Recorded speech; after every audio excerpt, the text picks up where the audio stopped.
Iris startup.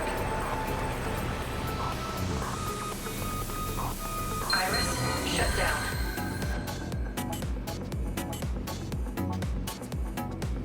Bet you're wondering what this is, right? Well, this is the Legatus terminal.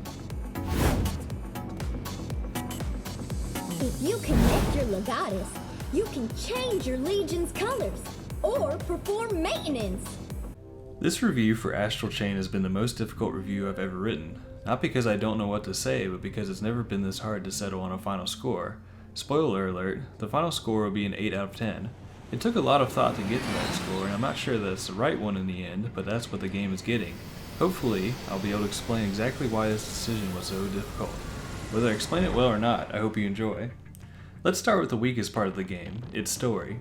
I finished the game and I still don't know exactly what the narrative was all about. In particular, I couldn't tell you what the main antagonist's goal was. If you go and watch all the trailers for Astral Chain, you will essentially know as much about the story as I do right now, or at least you'll know 90% of it. And I finished the game. I was very disappointed with the story, but it surprisingly didn't stop me from enjoying Astral Chain. The setup to the story is that humanity is on the brink of extinction due to attacks from beings known as chimeras. Chimeras jump out of interdimensional gates to attack and kidnap humans. The last remnant of humanity has retreated to an artificial island in the middle of the Pacific Ocean. The police of this island are charged with keeping the chimeric threat at bay. You get to play as a member of the police force, and this is the second gripe I have with the game. At the outset of Astral Chain, you are given the choice to play as a male or female half of a set of twins. I have no problems with this choice. I do, however, have a problem with how the game handles your choice. You see, the twin you pick becomes a silent protagonist for the rest of the game. That twin will not utter a single line from that point onward. Protagonist is perhaps too strong a term in this instance, since the twin you didn't pick will essentially do all the talking for you. Arguably, that twin is the main character since they have all the lines. This is made even worse by the fact that there are several moments throughout the story that are obviously supposed to be emotional, but they fall flat because the player character doesn't say anything. He or she simply makes guttural noises or grunts. I've played games with silent protagonists before, so I know it can work if done properly, but that can't be said of Astral Chain.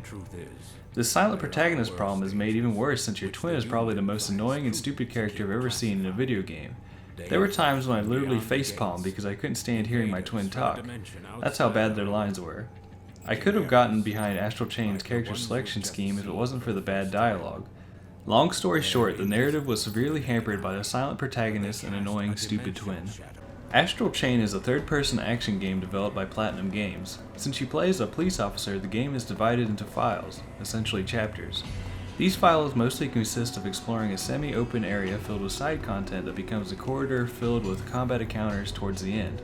The side content ranges from somewhat exciting stuff like assisting other officers with police work to cleaning up red matter.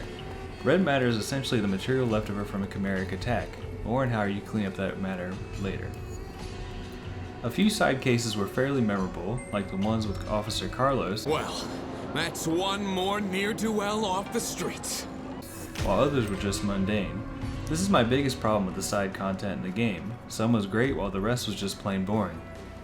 The portions where you must investigate crime scenes were particularly boring since there really wasn't much to it except using Iris, an embedded eye scanner, to find highlighted clues. I actually quit playing Astral Chain about halfway through because I had gotten tired of the structure of the game, running around the semi-open area completing side content of varying quality and then finding a bunch of chimeras at the end. I had to step away from the game for a few weeks. What makes this even more interesting is the fact that, once I started playing the game again, I had an absolute blast. The only conclusion I can make is that the files in the middle of the game weren't that good. This leads me to believe that these files in the center could have been cut or pared back. The combat is where the lion's share of the fun is thanks in no small part to the legions. Legions are captured chimeras which a select few people can control. Luckily, your player character is one of those people, thus you get to use the legion. What makes Astral Chain special is the fact that you control both your character and the legion at the same time. This may sound complicated, but it really was intuitive and easy to do. Platinum Games obviously put a lot of thought into the control scheme, and I was really impressed by it. Although there are many fights in the human world, you will spend the majority of your time fighting in the astral plane. Side note, the astral plane levels didn't have much variety to them. This is the home of the chimeras, and you'll have to take the fight to them fairly often. The legions are quite useful here. There are several different types of legions, and it was fun discovering how best to use each one while fighting chimeras. Each legion can be upgraded in the menu. e.g. attack and defense can be increased, new skills and combo attacks can be learned, etc, etc. The enemy designs were all fantastic, and each new enemy I encountered kept the combat interesting. The bosses were a lot of fun, although a few of them were just rehashed versions of the same boss, especially in the middle portions of the game. I will warn you now that the final boss is no joke, so make sure you are adequately prepared for that. The one drawback of the combat is that it is sometimes hard to tell what exactly is happening since you have to pay attention to your character, your legions, and the enemies. This isn't too major of an issue though. If you ever find yourself having trouble in combat, Astral Chain offers several difficulty levels should you need to change it. Legions are useful outside of combat as well. They can be used to eavesdrop on people, find hidden items, move heavy objects, clean up the aforementioned red matter, and even navigate to new areas. It was a lot of fun controlling legions both inside and outside of combat. There are a few times where you have to use a legion to solve a puzzle, usually in the astral plane.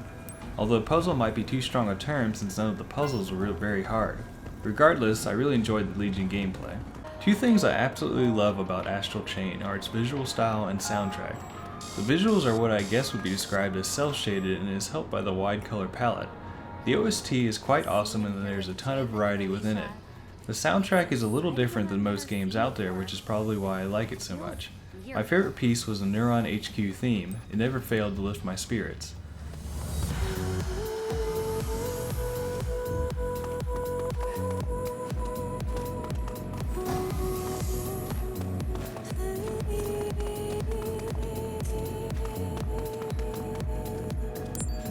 Two additional things I really enjoy were the characters and the humor, which go hand in hand. My favorite characters were Lappy the police mascot and Marie Wentz. I always made sure to do any side case which involved either Lappy or Marie. My favorite part of the whole game was when Lappy gave me a tour of the police headquarters. Kyle the Hermit, Olive, Hal, and the aforementioned Carlos were all standout characters as well. Perhaps the oddest character in the whole game was the bathroom fairy. This fairy gives you a quest in each file to find material that can be used as toilet paper. That's all I'll say about that. What struck me the most about Astral Chain is how old school its design is. It is absolutely chock full of unlockables and customization. New color schemes for the legions and your character, new clothing accessories, and even new voices for the iris can be unlocked by fulfilling certain tasks. My favorite voice is from a relatively recently released, much beloved Platinum game. Iris, startup.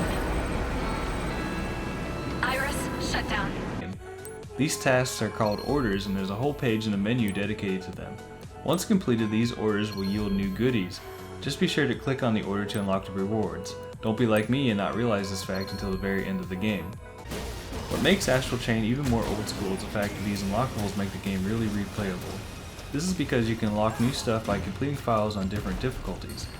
This is especially true of the harder difficulties since everything you do, including fights, solving cases, and even completing the files themselves, is assigned a letter grade at the end. If you do well enough in the grades department, you can be handsomely rewarded. With all of these unlockables and difficulty levels, Astral Chain is practically begging you to keep replaying it to unlock new things. Astral Chain is a very interesting game. Its combat, legions, characters, visuals, soundtrack, and old school sensibilities are all fantastic.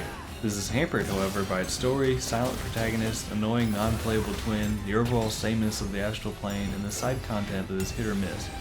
This is why I had such a hard time grading Astral Chain. In the end, I think I have given it a fair score as it is an enjoyable game with a few major flaws. I give Astral Chain an 8 out of 10. Thanks for listening. Goodbye.